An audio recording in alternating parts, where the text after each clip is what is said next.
দেখতে দেখতে জীবনের আর একটা বছর পেরিয়ে গেল। ভালোভাবে পেরোলো নাকি খারাপভাবে, সেই হিসাবটা না হয় আজকে আর করলাম না।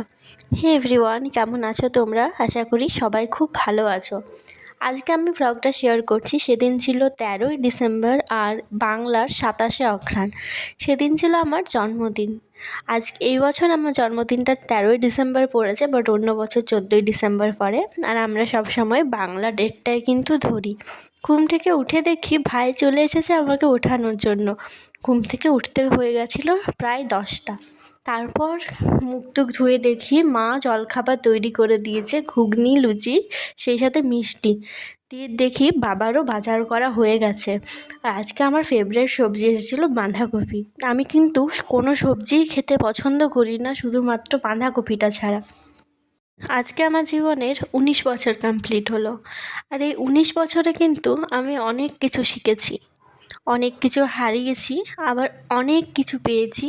যে পাওয়াগুলোই আমার কাছে সব থেকে বড়। কি কি হারিয়েছি, কি পাইনি, সেই হিসাবটা যদি করতে যাই, তাহলে দেখব যা যা পেয়েছি সেই আনন্দটাই হয়তো আর পাবো না। আমার লাইফটা হয়তো অন্যান্য সকলের মতো নয়, সেজন্য এই 19 বছরে আমার মধ্যে অনেকটা ম্যাচুরিটি চলে এসেছে।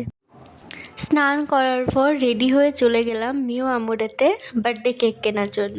আমার বার্থডে কেকটা কিন্তু আমি একা গিয়েই নিয়ে আসি। কী করব, সাথে যাওয়ার মতো কেউ নেই। অবশ্যই বাবাকে বললে বাবা যেত, বাট আমি একাই গেলাম। তার সাথে একটু ফুল নিয়ে এসেছিলাম, আমার ফুল অনেক ভালো লাগে। আর দেখো, দুপুরের খাবারে মা সমস্ত কিছু নিজে সকালে উঠে রান্না করেছিল। বাঁধাকপির তরকারি, 5 রকমের ভাজা, মাংস, ভেজ ডাল, সেই সাথে চাটনি। এগুলোই কিন্তু সবগুলো আমার ফেভারেট। আর আমি না বেলুনে এখনও প্রচণ্ড ভয় পাই। ভয় বলতে আমার ভালো লাগে না, সেজন্য আমি বেলুন কোনো দিনই আমার বার্থডেতে সাজাইনি। এবছর ভাবলাম যে টুনি লাইটগুলো আছে সেটা পেছনটাতে দিয়ে দিই, তাহলে দেখতে ভালো লাগবে।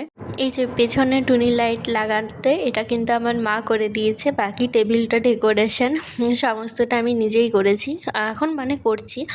প্রতি বছর আমার জন্মদিনটা এভাবেই কাটে। আমাদের খুবই ছোট ফ্যামিলি, মা, বাবা, ভাই আর আমি। বেশ এই 4 জনকে নিয়ে যেটুকু হওয়ার হয়। বাকিদের যেমন জন্মদিনে অনেক বেশি লোকজন আসে, একটু ভালো করে খুব এনজয় করা হয়। আমার কিন্তু সেটা কোনো বছরই হয়নি। আর দিন শেষে একটা কথা অবশ্যই, যেটা সবথেকে বেশি সত্য, মা বাবার থেকে আপন কিন্তু আর কেউ হয় না। তাই জন্মদিনে বা কোনো প্রোগ্রাম, কোনো নিজের বিশেষ দিনে মা বাবা থাকলে কিন্তু তার থেকে বড় পাওয়া আর কিছুই হয় না। তো যাই হোক, দেখো আজকে কিন্তু আমি তোমাদের সাথে পুরো আমার বার্থডে ভ্লগটাই শেয়ার করছি। সেই সাথে আমার মনের কিছু কথা আমি ভ্লগটাতে বলেছি। একদিন অবশ্যই, কোনো একদিন নিশ্চয়ই আমার জীবনের স্টোরি তোমাদের সাথে শেয়ার করব। হ্যাপি বার্থডে ট্যাগটা লাগানোর পর এখন যে নাম্বারিং ক্যান্ডেলটা আছে সেটা লাগিয়ে নিলাম, মানে দিয়ে দিলাম ওখানে। আর এটা পরে জ্বালিয়েছি, কারণ প্রথমে কেকটা নিয়ে একটু ফটোশ্যুট করে নিয়েছিলাম। আর আমার মা কিন্তু একদমই আমাকে ওটা অ্যালাউ করে না, যে মানে মোমবাতি জ্বালানোর পর কেকটা আমি হাতে নিই। দিওয়ালির সময় তো এরকম প্রদীপ হাতে নিয়ে আমাকে কিন্তু ছবি তুলতে দেয় না। আমাকে এতটাই কেয়ার করে এখনও। চলো, সব শেষে তোমাদের ডেকোরেশনটা সাজায় দেখায়। আর মা পায়েসও এনে দিয়েছে। বাঙালিদের কাছে জন্মদিনে কিন্তু পায়েসটাই হচ্ছে আসল। আর এই বছর সকালে পায়েস খাইনি, বলেছিলাম একেবারে সন্ধ্যাবেলাতেই করো, কারণ ভাতের সাথে খেতে না খুব একটা ভালো লাগে না। দেখো তো কীরম হয়েছে পায়েস, এখানে কেক, আর এই যে পাশে 3টে ফুল, দুটো গোলাপি রঙের, দুটো গোলাপ আর একটা চন্দ্রমল্লিকা। ব্যাস, সমস্ত শেষ। তারপর ড্রেসটা খুলে দিয়েছি, বাট মুখের মেকআপটা তোলা হয়নি।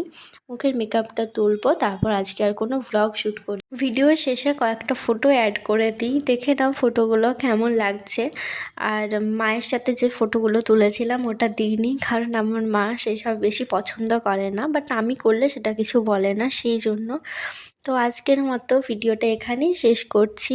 সবাই খুব ভালো থেকো, সুস্থ থেকো। আর কাল থেকে আবার স্টাডি ভ্লগ আসবে। বাই।